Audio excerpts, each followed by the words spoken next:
Time. It's the one thing we can never get back. The one thing that, once spent on false promises, leaves scars that never fully heal. For over a century, millions of people have surrendered their time to prophecies that never came to pass. They've sacrificed careers, relationships, dreams, all for dates that dissolved into disappointment. And now, whispered in the shadows of online forums and private conversations, a new date emerges from the darkness. 2034. Not official. Not proclaimed from any pulpit. But growing. Spreading. Like a virus of hope and terror combined. This is the story of humanity's oldest addiction, the need to know when the world will end. And how that addiction continues to destroy lives, one failed prophecy at a time. The world was burning. Nations tearing each other apart in trenches that stretched across continents. For Jehovah's Witnesses, this wasn't just another war. This was the beginning of the end. The last days had finally arrived. Charles Taze Russell, their founder, had calculated it perfectly. The Gentile times were over. God's kingdom would soon rule the earth. But the years passed. The war ended. Life continued. And the faithful were left with a choice: abandon their faith or find new explanations. They chose the latter. The date was refined, reinterpreted, extended. But the damage was done. The first crack in the foundation of absolute certainty had appeared. 1925 came next. This time, the promise was even more specific. The ancient faithful would be resurrected. Abraham, Isaac, Jacob would walk the earth again. Judge Rutherford, Russell's successor, had done the math. The calculations were clear. The signs were obvious. Millions would never die. They would live to see paradise on earth. Families sold their homes. Children were pulled from school. Why plan for a future that would never come? Why invest in education when perfection was just around the corner? The organization encouraged this thinking, urged their members to simplify their lives, to focus on the ministry, to wait for the promise that was so close they could almost touch it. 1925 came and went like any other year. No resurrection. No paradise. No transformation of the earth into a Garden of Eden. Just another calendar year turning to the next, leaving behind a trail of broken dreams and shattered lives. But the organization survived. It adapted. It evolved. The date had been wrong, they explained, but the message remained true. The end was still near. Just not quite as near as they had thought. The most devastating blow came in 1975. This time, the calculation seemed bulletproof.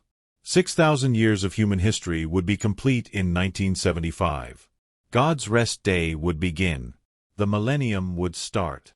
The logic was intoxicating in its simplicity and terrifying in its implications. The 1970s became a decade of postponed lives.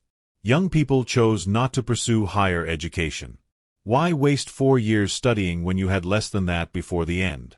Couples delayed having children. Why bring children into a world that was about to be destroyed? Elderly members spent their life savings, convinced they would never need retirement funds in the new world that was coming. The organization's publications fed this frenzy.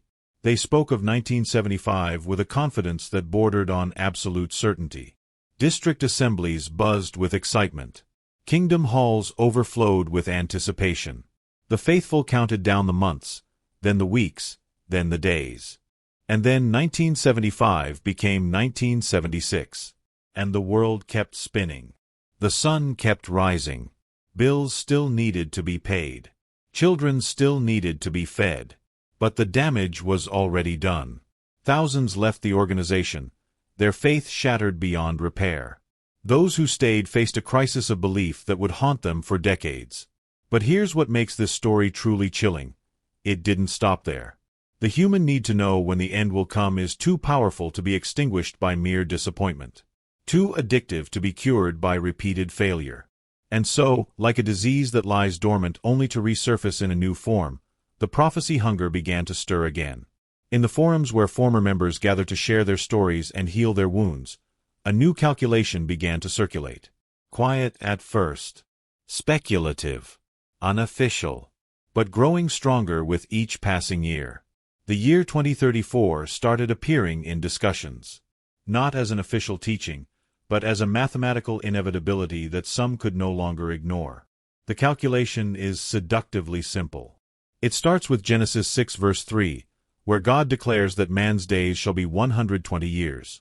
For many Jehovah's Witnesses, this isn't just about individual lifespans. It's about the lifespan of a corrupted world system. 120 years from when? From 1914, of course. The year that forms the cornerstone of their entire prophetic timeline. 1914 plus 120 equals 2034. The math is elegant. The reasoning feels solid. The implications are staggering. This isn't an official teaching of the Watchtower organization. They learned their lesson about specific dates after the disasters of 1975. But in the digital shadows where ex-members dissect their former beliefs and current members wrestle with doubts, 2034 has taken on a life of its own. The year represents something more dangerous than an official prophecy. It's a grassroots expectation. A bottom-up calculation that spreads through whispered conversations and coded forum posts. It's the kind of belief that festers in the darkness, growing stronger precisely because it isn't official. Because it feels like a secret revelation discovered by the truly faithful. On Reddit forums dedicated to former Jehovah's Witnesses, the discussions about 2034 reveal a pattern that should terrify anyone who understands the psychology of apocalyptic thinking. Current members speak of feeling a renewed sense of urgency. A conviction that this time, the calculation is correct. That this time, the signs are undeniable. The year 2034 isn't just a date on a calendar for these people. It's a countdown to everything they've ever hoped for and everything they've ever feared. It's the deadline that gives their sacrifice meaning and their suffering purpose. It's the light at the end of a tunnel that has been dark for far too long. But what happens to a human mind when it's constantly told that the end is near? What does it do to a psyche that's been programmed to live in a state of perpetual expectation? The answer is written in the testimonies of those who survived the previous failed prophecies. It's written in the broken families and abandoned dreams of those who bet everything on dates that never delivered. The psychological impact of living under the shadow of an approaching end date is devastating and multifaceted. It creates a state of chronic stress that medical professionals call anticipatory anxiety. The mind becomes trapped in a loop of preparation for an event that may never come, unable to fully invest in the present because the future seems so certain and so close. For young people growing up in this environment, the damage is particularly acute. Why pursue a career when the career will be irrelevant in a few years? Why develop skills for a world that won't exist? Why form deep friendships with people who might not survive the coming judgment? The result is a generation of young adults who reach their 20s and 30s with no practical life skills, no career prospects, and no ability to navigate the world they were told would be destroyed. The stories that emerge from support groups for former Jehovah's Witnesses paint a picture of lives put on permanent hold. A woman in her 50s who never learned to drive because she believed she wouldn't need to. A man in his 40s who never pursued higher education and now works minimum wage jobs because he spent his prime years waiting for an Armageddon that never came. Children who grew up without celebrating birthdays or holidays, not just because of religious prohibition, but because celebrations felt pointless when the end was so near. But perhaps the most insidious damage is done to the concept of hope itself. When hope is repeatedly raised to impossible heights and then crushed by reality, it doesn't just disappoint. It traumatizes. It teaches the mind that hope is dangerous, that expecting good things leads to devastating pain, that it's safer to expect nothing than to risk the agony of another failed prophecy. The families torn apart by these beliefs represent another layer of tragedy. Parents who refuse to speak to children who leave the faith. Siblings separated by doctrinal differences. Marriages destroyed by conflicting levels of belief in approaching end times. The social isolation isn't just a byproduct of the religion.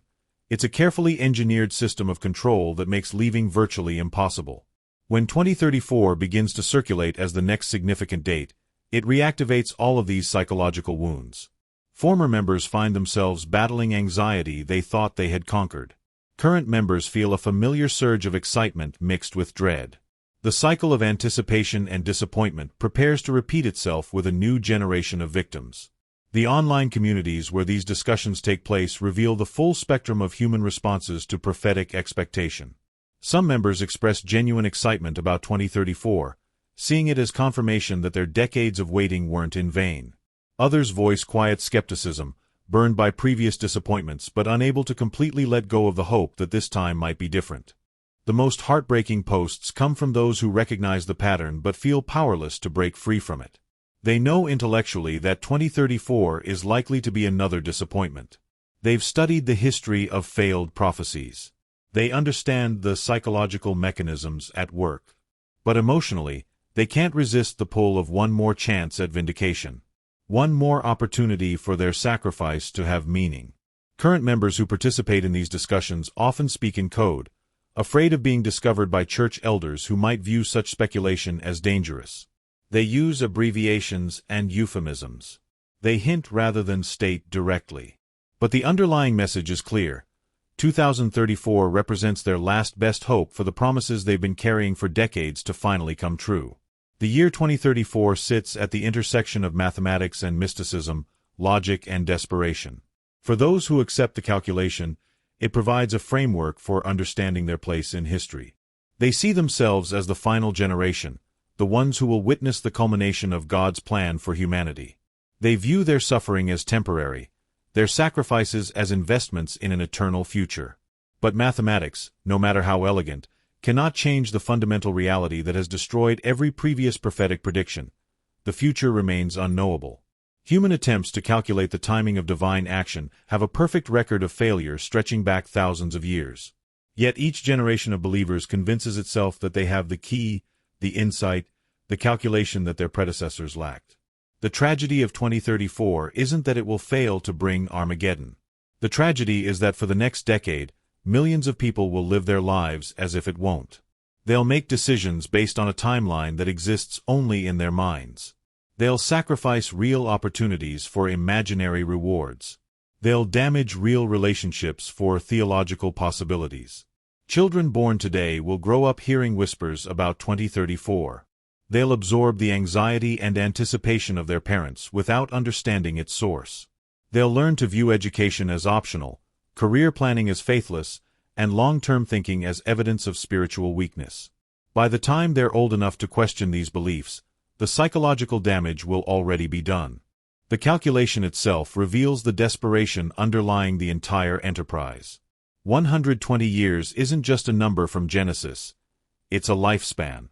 It's the amount of time a human generation can reasonably expect to exist. For those who accepted 1914 as the beginning of the end times, 2034 represents something more than a prophetic date. It represents their last chance to see their beliefs vindicated before death makes the question irrelevant. This demographic reality adds urgency to the 2034 speculation that previous failed prophecies lacked. The generation that lived through 1975 is aging. Many are already gone.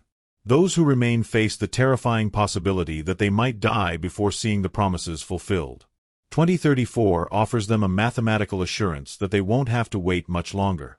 But this same demographic pressure that makes 2034 feel necessary also reveals its fundamental flaw. The desire for the prophecy to be true doesn't make it true. The need for vindication doesn't create vindication. The mathematical elegance of adding 120 to 1914 doesn't transform human calculation into divine revelation. The pattern is as predictable as it is tragic. As 2034 approaches, the speculation will grow louder. The calculations will be refined and reinforced. The signs of the times will be interpreted through the lens of approaching fulfillment. Members will begin making the same kinds of life-altering decisions that characterized the lead-up to 1975. Young people will be discouraged from pursuing higher education. Why spend 4 years in college when the end will come before graduation? Couples will delay having children or buying homes. Why invest in a future that won't exist? Elderly members will avoid planning for retirement, convinced they'll never need it. The organizational leadership will likely maintain their official position of not setting dates while allowing the speculation to continue. This gives them plausible deniability when 2034 fails to deliver while allowing them to benefit from the increased urgency and dedication that prophetic expectation creates in their membership.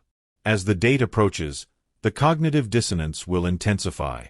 Signs that should indicate approaching Armageddon will be forced into the 2034 framework. Natural disasters will be interpreted as birth pangs of the new world. Political conflicts will be seen as the final confrontation between God's kingdom and Satan's system. Every headline will be filtered through the lens of confirmation bias. The most dangerous aspect of the 2034 speculation is its unofficial nature. When the Watchtower organization set official dates like 1975, members could at least hold the leadership accountable when the predictions failed. But 2034 exists in a gray area where responsibility is diffused and accountability is impossible. When it fails, as it inevitably will, there will be no one to blame except the believers themselves. This sets up a particularly cruel form of psychological torture. When official prophecies fail, believers can transfer their anger to the organization that misled them. When unofficial prophecies fail, believers are left to conclude that their faith was insufficient, their understanding was flawed, or their expectations were presumptuous. The year 2034 will come and go like any other year.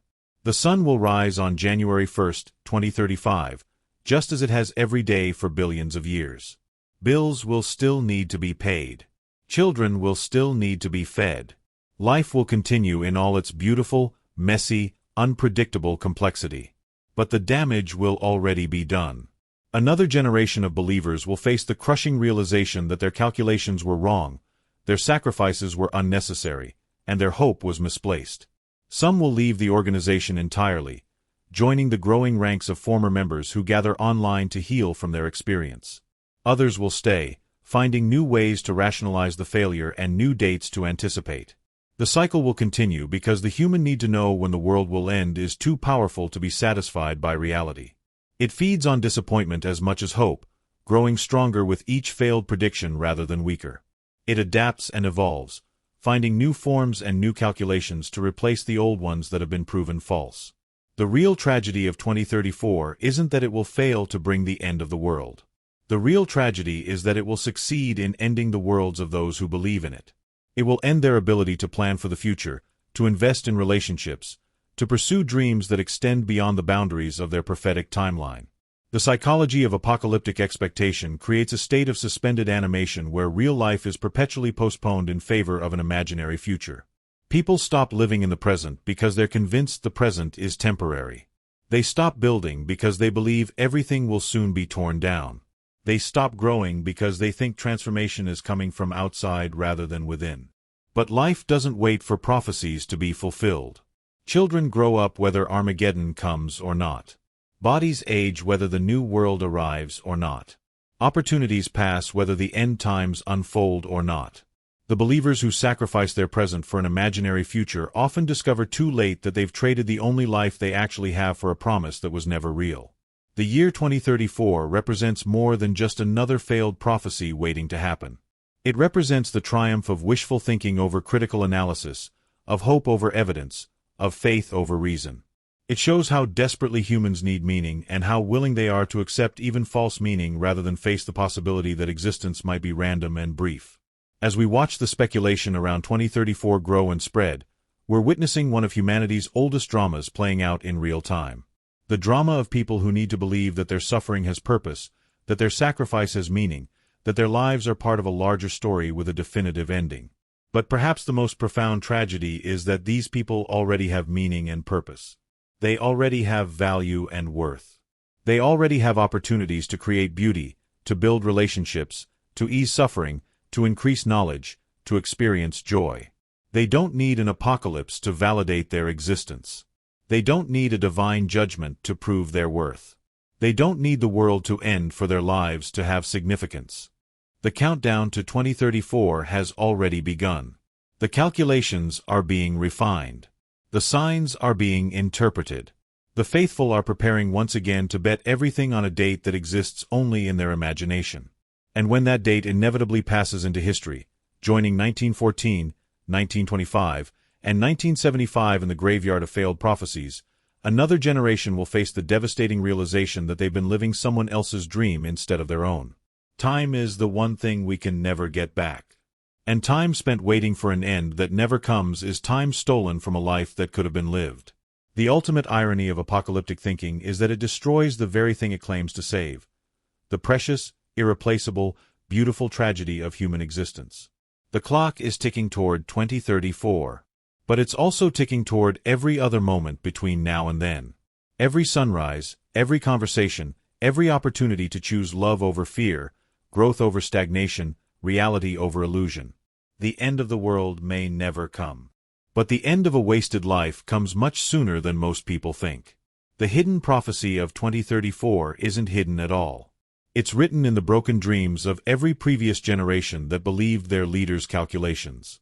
It's written in the psychological damage done to children raised to expect an end that never comes. It's written in the relationships destroyed by doctrinal differences and the opportunities lost to prophetic speculation. The prophecy is simple. 2034 will be just another year. And the people who sacrifice their lives waiting for it to be something more will discover, once again, that the only apocalypse that really matters is the one that happens when you realize you've been living someone else's life instead of your own. The countdown continues. The faithful prepare. The cycle perpetuates itself. And somewhere, in the shadows of forums and the whispers of private conversations, the next date is already being calculated. Because the human need to know when the world will end is stronger than any evidence that such knowledge is impossible to obtain. Time keeps moving forward.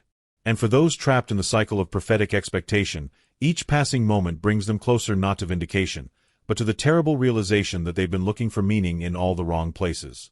The hidden prophecy of 2034 is already fulfilling itself, one wasted day at a time.